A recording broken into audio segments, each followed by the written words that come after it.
Merhaba arkadaşlar, kanalıma tekrar hoş geldiniz.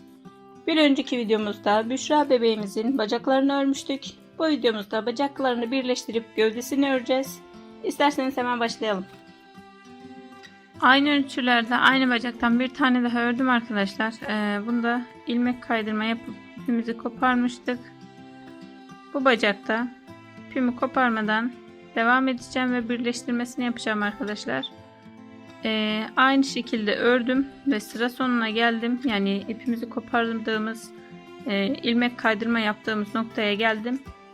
Bu sefer ilmek kaydırma yapmıyorum arkadaşlar. Bu bacaktan farklı olarak buraya 8 tane fazladan sık iğne örüyorum. Yani bunda ipimizi koparmıştık. Bunu da koparmadan devam ediyoruz ve bu bacaktan fazla olarak 8 sık iğne örüyorum. Yani fazladan 8 tane sık iğne örüyorum.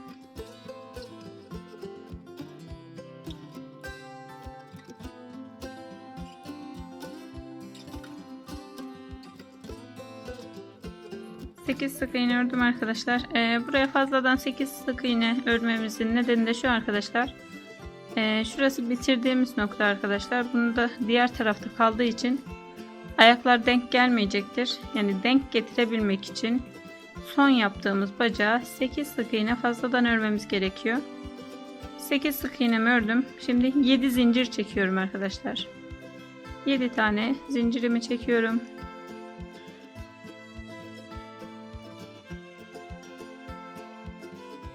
Yedi zincir çektim. Diğer bacağı alıyorum. Burada ilmek kaydırma yaptığımız nokta var arkadaşlar.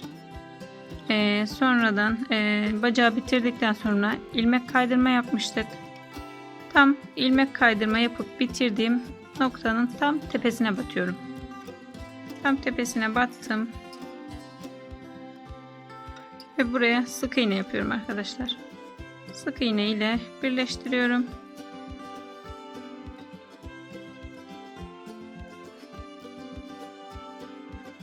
Ve bu şekilde bacaklarımı birbirine birleştirdim.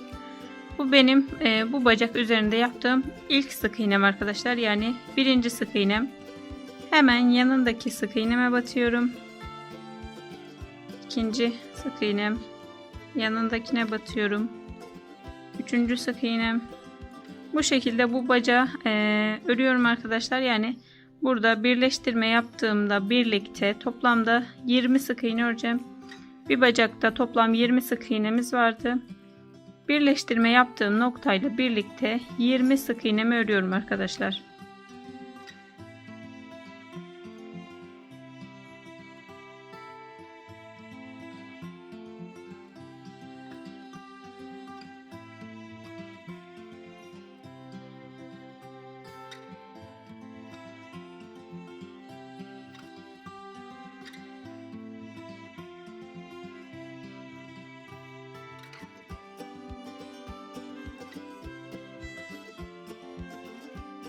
...20 sık iğne ördüm arkadaşlar. Burada gördüğünüz gibi sık iğne kalmadı. Yani toplamda bir bacaktaki 20 sık iğneyi ördüm. Şimdi bu aradaki zincirlere geldim. Hemen buradaki 7 zincirimin üstüne her birine bir kez batarak 7 sık iğne örüyorum. Araya yaptığım 7 zincirimin üstüne her birine bir kez batarak 7 sık iğne yapıyorum.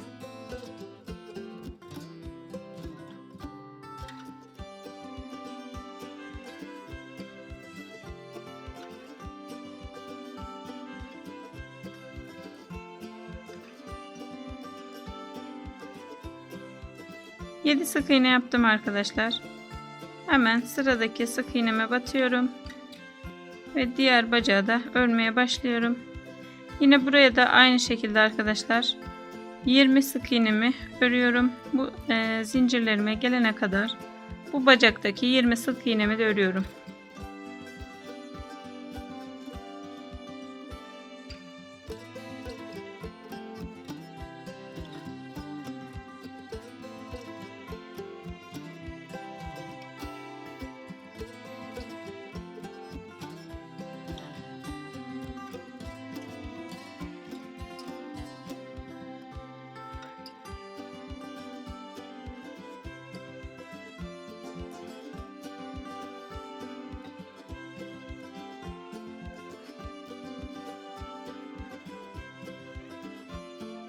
İkinci bacağı da 20 sık iğne ördüm arkadaşlar. Yine bu aradaki 7 zincirime geldim. Bu 7 zincirimin de diğer tarafına aynı şekilde 7 sık iğne yapıyorum. Her bir zincirime bir kez batarak 7 sık iğne yapıyorum.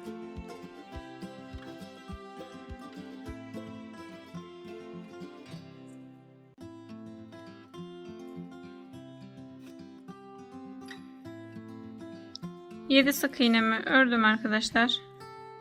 Bu şekilde bacak birleştirmesini de yapmış oldum. Şimdi devam edeceğim. Bu bizim ilk sıramızdı. Birleştirme yaptık. İlk sıramızdı. İkinci sıraya geçiyoruz. Hemen ikinci bacaktan batıp sık iğne yapıyorum. Burada ilmek belirleyicimi takıyorum arkadaşlar. Sıramı kaybetmemek için. Burası bizim ikinci sıramız artık. İkinci sırada 2 ve 3. sıralarda arkadaşlar 2 sıra boyunca her ilmeğe bir kez batacağım. Hiç ekstra bir şey yapmadan her bir ilmeğin üstüne bir kez batarak 2 sıra öreceğim. İlk sıramızı yaptık arkadaşlar. Birleştirmeyi yaptıktan sonra toplamda 54 sık iğnemiz oldu. 2 ve 3. sıralarda 2 sıra boyunca bu 54 sık iğnemizi tekrarlıyoruz.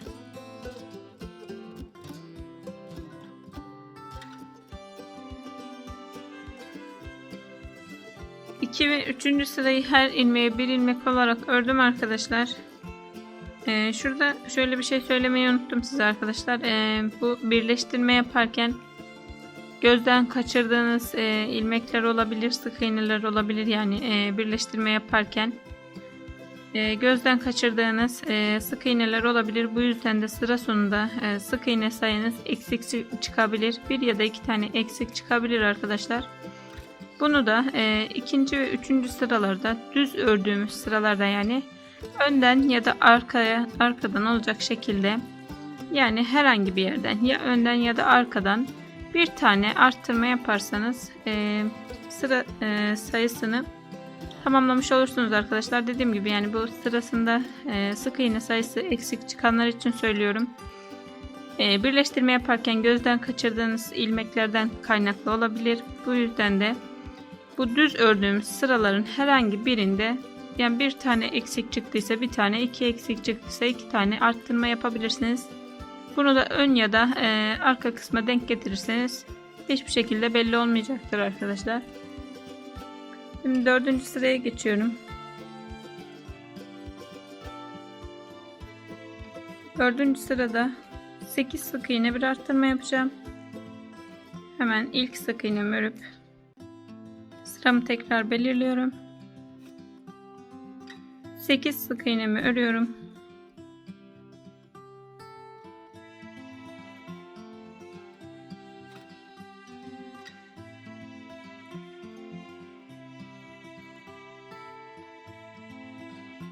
Sekiz sık iğne ördüm. Şimdi bir arttırma yapıyorum.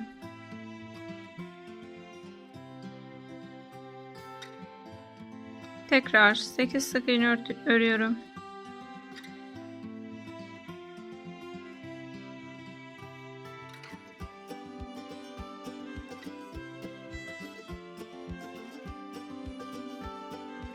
Sekiz sık iğnemi ördüm. Tekrar bir arttırma yapıyorum. Bu şekilde arkadaşlar sıra sonuna gelene kadar 8 sık iğne bir arttırma olarak devam ediyorum. 4. sıramdayım. 4. sıramda da 8 sık iğne bir arttırma olarak sıramı tamamlıyorum. 8 sık iğne bir arttırma olarak 4. sıramı da tamamladım arkadaşlar. Bu sıra sonunda da toplam 60 sık iğnem oldu.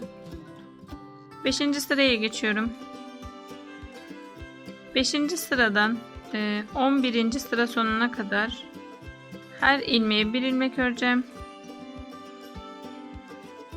Tekrar sıramı belirledim.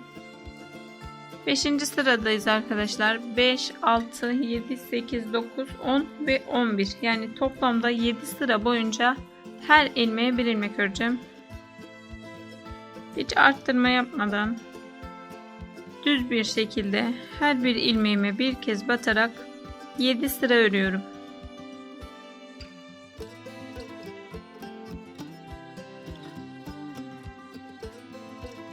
7 sıra her ilmeğe bir ilmek demiştim arkadaşlar. Burada yanlış söylemişim. 8 sıra örmemiz gerekiyordu. Yani 8 sıra her ilmeğe bir ilmek ördüm ben. Karışıklık olmasın. 7 sıra dedim ben video başında. Ama 8 sıra örmemiz gerekiyordu. 8 sıra her ilmeğe bir ilmek ördüm. Yani 12. sıra sonuna geldim. Şu an 13. sıradayım. 8 sıra her ilmeğe bir ilmek ördükten sonra 13. sıraya geçiyorum.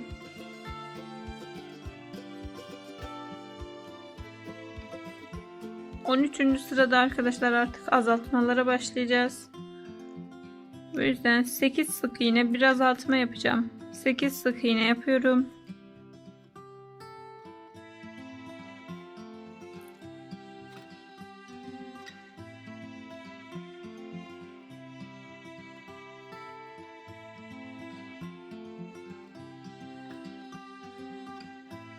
Sekiz sık iğne ördüm. Şimdi azaltmamı yapıyorum. İlmeğimin tek kanadını aldım. Diğer ilmeğimin de tek kanadını alıyorum. İkisinin içinden geçirip sık iğne yapıyorum. Bu şekilde arkadaşlar 8 sık iğne bir azaltma olarak sıra sonuna kadar bu şekilde devam ediyorum. 13. sıradayız. 13. sırada 8 sık iğne bir azaltma olarak sıramı tamamlıyorum. 8 sık iğne bir azaltma olarak 13. sıramı tamamladım. Bu sıra sonunda toplam 54 sık iğnem kaldı. 14. sıraya geçiyorum. 14 ve 15. sıralarda 2 sıra boyunca her ilmeğe bir ilmek öreceğim. Azaltma yapmadan 14. ve 15. sırada 2 sıra boyunca her bir ilmeğe bir kez batarak 2 sıra öreceğim. Bu şekilde arkadaşlar her bir ilmeğe bir kez batarak 2 sıra örüyoruz.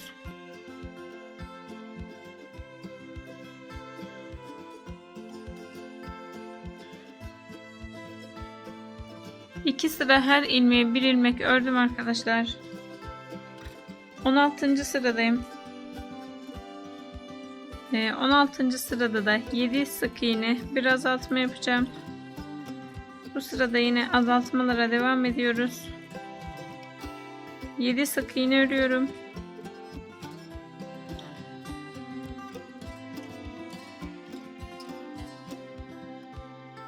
Yedi sık iğne ördüm. Azaltmamı yapıyorum. Bu sıramı da bu şekilde 7 sık iğne bir azaltma olarak sıra sonuna kadar bu şekilde devam ediyorum.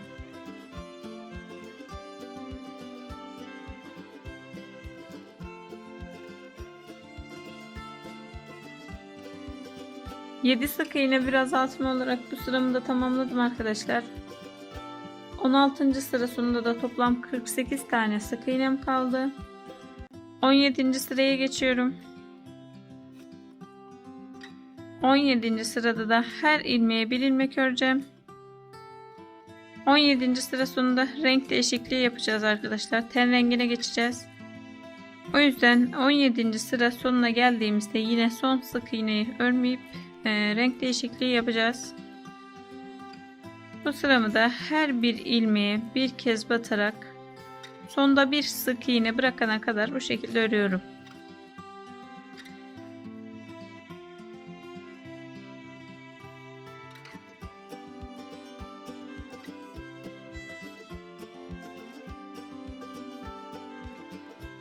Her ilmeği bir ilmek olarak 17. sıramı da tamamladım. Son bir tane sık iğnem kaldı arkadaşlar burada. Söylediğim gibi renk değişikliği yapacağız. Son sık iğneme batıyorum. İpimi aldım, örmedim. Ten rengi ipini alıyorum. Tığımdaki ilmeklerimin arasından geçiriyorum. Ve bir sonraki sık iğneye batıyorum. Ve sık iğne yapıyorum. Bu şekilde renk değişikliğini yaptım arkadaşlar. Bu sırayı da bacakta yaptığımız şekilde blue olarak da örebilirsiniz arkadaşlar. İsterseniz de düz de örebilirsiniz. Şöyle iplerimi birbirine bağlıyorum ben. Beyaz ipimi koparacağım.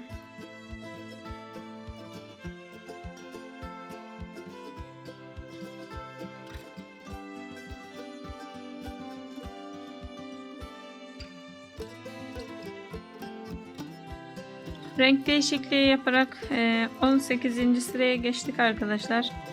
18, 19, 20 ve 21. sıralarda 4 sıra boyunca her ilmeğe bir ilmek öreceğim. Azaltma yapmadan ten rengi ipimle 4 sıra her bir ilmeğe bir kez batarak 4 sıra bu şekilde öreceğim arkadaşlar. Söylediğim gibi bu ten rengiyle isterseniz burayı blue şeklinde de örebilirsiniz. Bu tamamen size kalmış. Sizin tercihiniz. Ten rengi ipimle 4 sıra her ilmeğe bir ilmek örüyorum.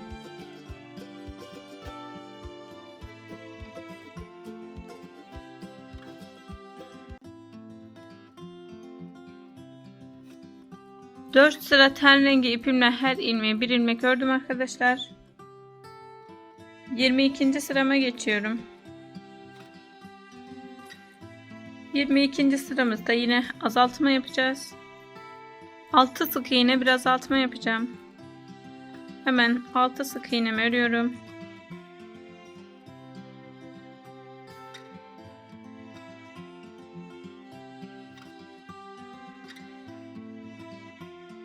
Altı sık iğne ördüm. Azaltma yapıyorum. Bu şekilde sıra sonuna gelene kadar 6 sık iğne bir azaltma olarak devam ediyorum.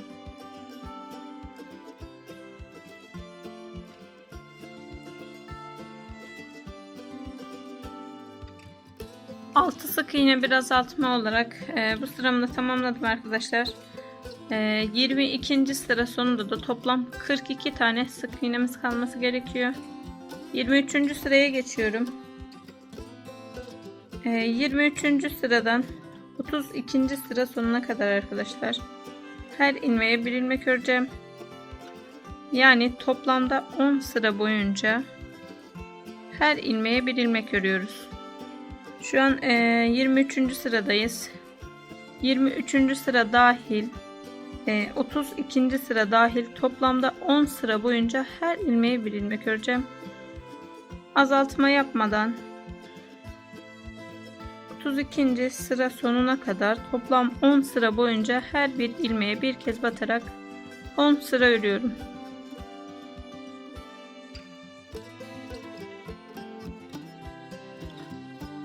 On sıra her ilmeğe bir ilmek ördüm arkadaşlar. 33. sıraya geldim. 33. sıramızda azaltmalara devam edeceğiz. 5 sık iğne bir azaltma yapacağım. İçini biraz doldurdum ben arkadaşlar.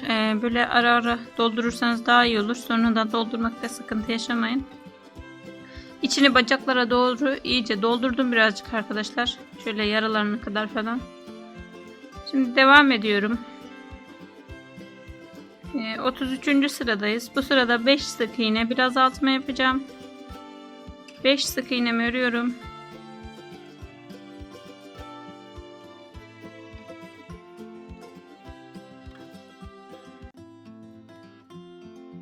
Beş sık iğne ördüm. Azaltma yapıyorum. Bu şekilde sıra sonuna kadar 5 sık iğne bir azaltma olarak devam ediyorum.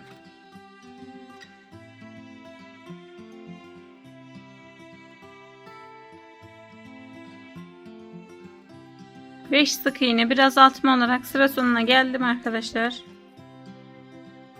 34. sırama geçiyorum. 5 sık iğne bir azaltma yaptıktan sonra da bu sıra sonunda toplam 36 sık iğnemiz kalması gerekiyor. 34. sırama geçiyorum. Bu sıramda da 4 sık iğne bir azaltma yapacağım.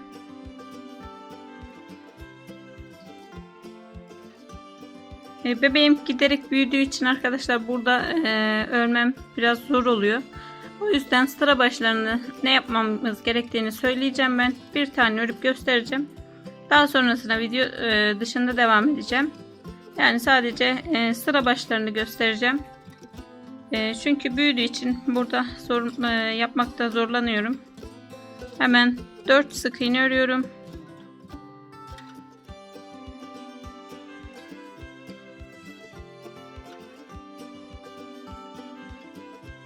Dört sık iğnemi ördüm. Azaltmamı yapıyorum.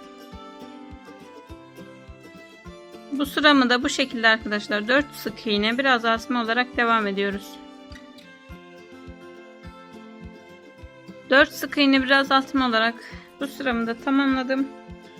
Bu sıra sonunda da toplam 30 tane sık iğnem kaldı. 35. sıraya geçiyorum. 35. sıramda da 3 sık iğne bir azaltma yapacağım. Hemen 3 sık iğne yapıyorum. Ve bir azaltma yapıyorum. Bu sıramı da sıra sonuna kadar 3 sık iğne bir azaltma olarak devam ediyorum.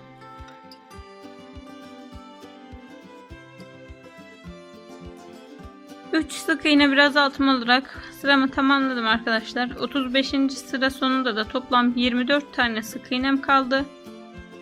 36. sırama geçiyorum. 36. sıramda da 4 sık iğne bir azaltma yapacağım arkadaşlar. Şu şekilde gitmişti azaltmalarımız. 5 sık iğne bir azaltma, 4 sık iğne bir azaltma, 3 sık iğne bir azaltma diye gitmişti.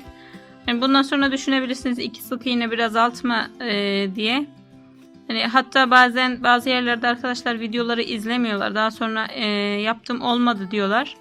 Hani mantıken 3 sık iğne bir azaltma, sonra 2 sık iğne bir azaltma geliyor diye düşünüyor arkadaşlar, ama burada 3 sık iğne bir azaltmadan sonra 4 sık iğne bir azaltma yapacağız arkadaşlar. O yüzden burada dikkat edin. 36. sıradayız. 36. sıramızda da 4 sık iğne bir azaltma yapacağız. 4 sık iğnemi örüyorum. Ve bir azaltma yapıyorum. Bu sıramızda da 4 sık iğne bir azaltma olarak sıra sonuna kadar devam ediyoruz. 36. sıramda 4 sık iğne bir azaltma olarak tamamladım. Sıra sonunda toplam 20 sık iğnem kaldı. 37. sıraya geçiyorum arkadaşlar. 37. sıraya geçmeden önce içini yine doldurmanızı öneririm. Ağzı daraldığı için yine zorlanmayın. 37. sıradayız arkadaşlar. Söylediğim gibi bu sıraları örmeden önce şimdi içine doldurursanız daha iyi olur. 37. sıramdayım. 37, 38, 39 ve 40. sıralarda her ilmeğe bir ilmek öreceğim. Yani azaltma yapmadan her bir ilmeğimin üstüne bir kez batarak 4 sıra örüyorum arkadaşlar. Söylediğim gibi bu 4 sırayı örmeden önce iyice içini doldurun. Sonra sıkıntı olmasın. 37, 38, 39 ve 40. sıralarda 4 sıra boyunca her ilmeğe bir ilmek örüyoruz. Bebeğimin boyun kısmını da bitirdim arkadaşlar. Söylediğim gibi ben içini iyice doldurdum. Şurasının dolmasına gerek yok arkadaşlar. Şöyle boyun kısmının, yani son yaptığımız sıraların olduğu yerin çok dolmasına gerek yok. Çünkü boynuna boru takacağımız için tam dolduracak burayı. O yüzden tam ağız kısmına kadar doldurmayın. Yani şu düz gittiğimiz sıraları sadece doldurmayın. Birazcık boş bırakın. Ben size 4 sık iğne 4 sıra öreceğiz demiştim arkadaşlar, son sıralarımızı. Ben bir sıra fazla ördüm. Yani 5 sıra ördüm. Siz de 5 sıra örebilirsiniz. Toplamda son sıralarımızı 5 sıra ördüm. Ve bitiriyorum. Bitiriyorum şimdi arkadaşlar. Bitirme işleminde hemen sıradaki sık iğneye batıyorum. İpimi aldım ve ilmek kaydırma yapıyorum. Bir zincir çekip ipimi koparıyorum. Bebeğimizin vücut kısmını böylelikle tamamlamış olduk. Bu şekilde. Söylediğim gibi şu son sıraları fazla doldurmayın, çünkü içine boru koyacağız. Son 37. sıradan 40. sıra sonuna kadar 4 sıra demiştim arkadaşlar. 4 sıra öreceğiz diye düz bir şekilde. Ben bunu 5 sıra ördüm. Yani 40 değil 41 sıra toplamda olmuş oldu. Siz isterseniz siz de 5 sıra örebilirsiniz. 4 sıra örseniz de hani nasıl diyeyim, eksik olmayacaktır. Ama ben biraz daha boyun kısmını uzatmak istediğim için 5 sıra ördüm. Bu şekilde gövdesini de tamamladım arkadaşlar. Şimdi kalan diğer parçalarına geçiyorum. Bu videomuzda bebeğimizin bacaklarını birleştirip gövdesini ördük arkadaşlar. Bir sonraki videoda kafasını öreceğiz. Bir sonraki videoda görüşmek üzere. Hoşça kalın.